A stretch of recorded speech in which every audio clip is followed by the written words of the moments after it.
minasyaitonirrajim. Bismillahirrahmanirrahim. Alhamdulillahirabbil alamin. Wassalatu wassalamu ala asrofil anbiya wal mursalin Sayyidina Muhammadin wa man tabi'ahum bi ihsani ila yaumiddin, amma ba'd.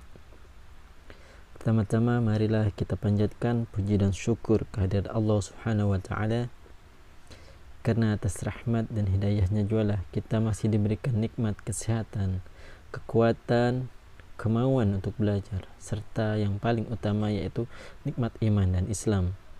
Tak lupa pula kita haturkan selawat serta salam kepada junjungan kita Nabi besar Muhammad sallallahu alaihi wasallam, karena atasnya lah kita dapat menuju zaman terang benderang seperti sekarang. Baiklah, pada kesempatan hari ini kita akan membacakan Buletin Dakwah Kafah edisi ke-377 dengan tema yaitu Rajab, momentum untuk mengembalikan kemuliaan umat. Rajab adalah salah satu bulan di antara 4 bulan yang Allah Subhanahu wa taala muliakan. Lihat di Quran surah At-Taubah surat ke-9 ayat 36. Keempat bulan haram itu dijelaskan dalam hadis Nabi sallallahu alaihi wasallam, as-sanatusna asyara syahran minha arba'atun hurum thalathatun mutawaliyatun dzul qa'dati wa dzul hijjati wal muharramu wa rajabu muddarul ladzi baina jumada wa sya'ban. Setahun ada 12 bulan, di antaranya 4 bulan haram mulia, 3 bulan berturut-turut yaitu Zulqa'dah, Zulhijjah dan Muharram, serta Rajab Mudhar yang berada di antara Jumada dan Sya'ban. Hadis riwayat Al-Bukhari dan Muslim. Hadis ini menunjukkan kemuliaan bulan Rajab. Ini karena Rajab termasuk salah satu di antara 4 bulan yang dimuliakan oleh Allah Subhanahu wa taala dan Rasul-Nya. Karena itulah para ulama telah menekankan agar bulan ini diisi dengan ragam amal soleh. Pada bulan ini juga harus dijauhi ragam perbuatan dosa atau maksiat. Ini sejalan dengan firman Allah Subhanahu wa taala, Bismillahirrahmanirrahim. Fala tazlimu fihinna anfusakum. Karena itu janganlah kalian menzolimi diri kalian sendiri pada bulan-bulan itu. Terjemahan Quran surah At-Taubah ayat 9, surat ke-9 ayat ke-36. Artinya, kata Syekh Abu Bakar Al-Jazairi, janganlah kalian melakukan maksiat pada bulan-bulan tersebut karena itu merupakan keharaman yang sangat besar. Al-Jazairi Aisar At-Tafasir. Berkaitan dengan ayat di atas, Imam Al-Baghawi menyatakan bahwa larangan berlaku zalim atau maksiat tentu berlaku untuk seluruh waktu dalam setahun. Namun demikian, Allah Subhanahu wa taala secara khusus mengistimewakan keempat bulan ini sehingga dosa atas kemaksiatan yang dilakukan di dalamnya lebih besar dan pahala atas amal solih yang dilakukan di dalamnya juga lebih banyak. Al-Baghawi dalam kitabnya Ma'alim At-Tanzil. Atas dasar itu, ragam amal solih pada bulan-bulan haram termasuk bulan Rajab ini akan dilipat gandakan pahalanya. Misalnya saja menegakkan sholat, tilawah Al-Quran, bersedekah, menghadiri majelis ilmu, berdakwah, melakukan amar makruf nahi mungkar, termasuk kepada para penguasa, berjihad di jalan Allah Subhanahu wa taala dan lain-lain. Sebaliknya, ragam kemaksiatan pada bulan-bulan haram termasuk bulan Rajab saat ini juga akan dilipat gandakan dosa dan hukumannya. Contohnya saja berdusta, mencuri, membunuh, menipu, berzina, berjudi, melakukan transaksi ribawi, korupsi, menzalimi rakyat, memutuskan hukum secara tidak adil, dan lain-lain. Bulan kemuliaan umat. Selain bulan yang dimuliakan dalam Islam, Rajab juga termasuk di antara bulan-bulan yang di dalamnya terjadi banyak peristiwa penting yang menunjukkan kemuliaan umat Islam. Di antaranya, yang pertama yaitu peristiwa Isra Mi'raj Nabi Muhammad SAW. Peristiwa ini terjadi pada tahun ke-10 kenabian dan diabadikan oleh Allah Subhanahu wa taala dalam Al-Quran, Quran surah Al-Isra surat ke-17 ayat pertama. Dalam peristiwa ini, umat Islam mendapatkan kemuliaan karena Rasulullah SAW mendapatkan perintah langsung dari Allah Subhanahu wa Ta'ala untuk menunaikan kewajiban salat 5 waktu yang juga diwajibkan kepada mereka. Kedua, peristiwa Perang Tabuk. Perang ini terjadi pada bulan Rajab tahun ke-9 Hijriah atau 630 Masehi. Perang ini terjadi antara pasukan Muslim atau negara Islam di bawah pimpinan Rasulullah SAW melawan pasukan Kekaisaran Bizantium atau Romawi Timur di bawah Kaisar Heraklius. Setelah melewati rintangan berat, pasukan Muslim akhirnya tiba di Tabuk, sekitar 700 km dari Madinah. Namun, pasukan Romawi tidak muncul. Hari ini menunjukkan pasukan Romawi sebenarnya tidak siap untuk berperang melawan pasukan kaum Muslim pada saat itu. Meskipun tidak terjadi pertempuran, peristiwa ini memperlihatkan keteguhan dan kekuatan negara Islam pimpinan Rasulullah SAW di hadapan kekuatan negara adidaya kafir Romawi saat itu. Ketiga, peristiwa Perang Yarmuk. Ini adalah salah satu pertempuran terbesar dalam sejarah Islam antara pasukan Khilafah Islam melawan pasukan Kekaisaran Romawi. Perang yang dipimpin oleh Panglima Khalid bin Walid ini terjadi pada bulan Rajab tahun ke-15 Hijriah atau 636 Masehi pada masa kepemimpinan Khalifah Umar bin Al-Khattab radhiyallahu anhu. Perang di Yarmuk, sekarang masuk wilayah Yordania, ini berlangsung selama 6 hari. Dalam perang ini, kemenangan besar diraih oleh pasukan kaum Muslim. Kemenangan ini sekaligus menandai keruntuhan kekuasaan Romawi di wilayah Syam. Juga membuka jalan bagi pasukan kaum Muslim untuk menaklukkan wilayah Palestina, Mesir, dan sekitarnya.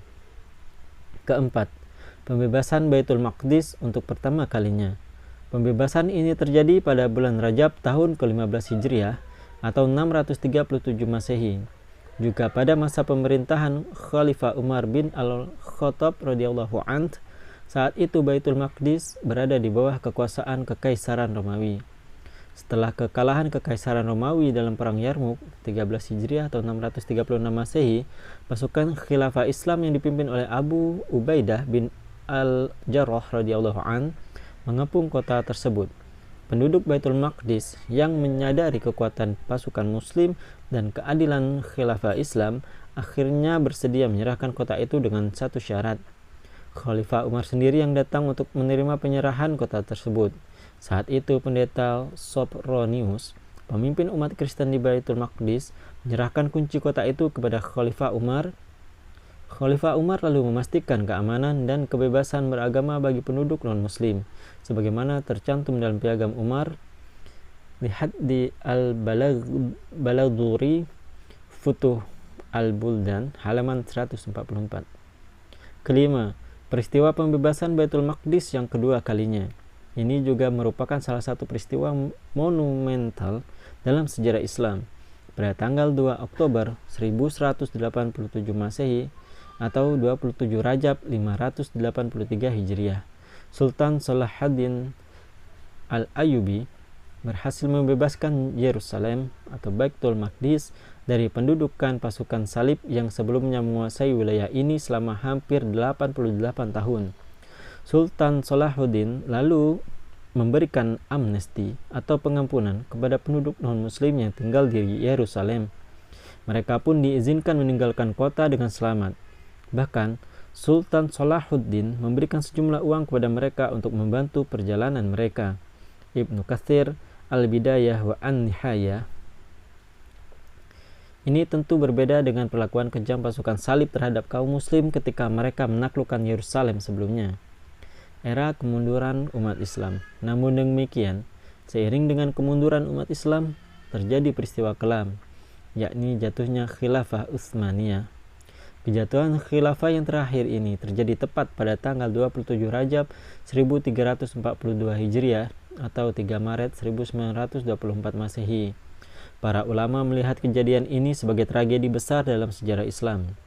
Pasalnya, khilafah Islam adalah simbol persatuan kaum muslim sedunia dan penegakan syariah Islam secara global selama lebih dari 1300 tahun. Dimulai sejak masa Khulafaur Rasyidin, Khilafah Umayyah, Khilafah Abbasiyah hingga Khilafah Utsmaniyah. Sejak keruntuhan khilafah ini, dunia Islam terpecah belah menjadi lebih dari 50 negara yang lemah. Mereka tak berdaya di bawah kekuatan negara-negara kafir.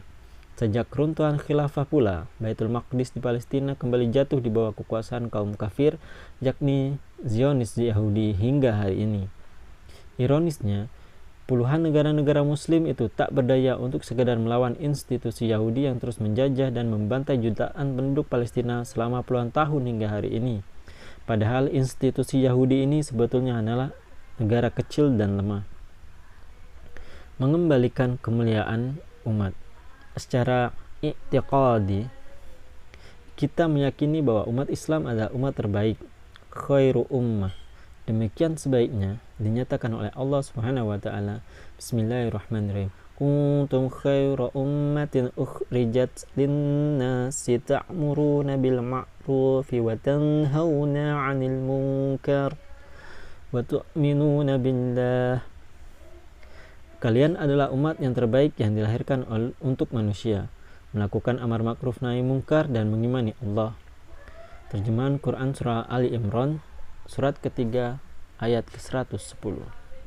Sayang, dalam realitasnya saat ini, kondisi umat Islam justru terpuruk. Mereka kini bahkan menjadi bulan-bulanan negara-negara kafir. Pembantaian kaum muslim di Palestina yang terus berlangsung hingga saat ini hanyalah salah satu bukti tragis atas kondisi umat Islam hari ini. Pertanyaannya, bagaimana agar umat Islam kembali meraih posisi sebagai umat terbaik atau khairu ummah sebagaimana dulu?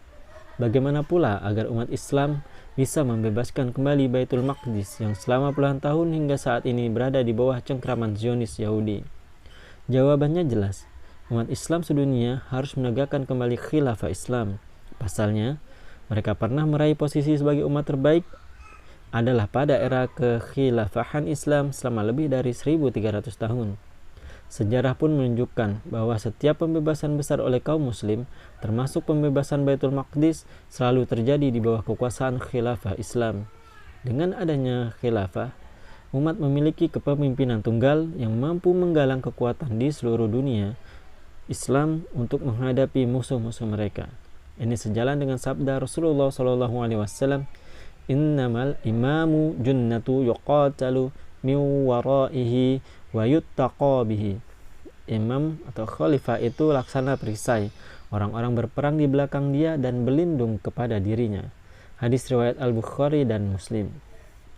Terkait hadis tersebut, Imam Al-Mawardi mengatakan, tugas khalifah adalah menjaga agama, menegakkan hukum Islam, dan melindungi wilayah kaum muslim dari serangan musuh. Lihat di Al-Mawardi, kitab Al-Ahkam Al-Sultaniyah, halaman ke-13 sampai 15.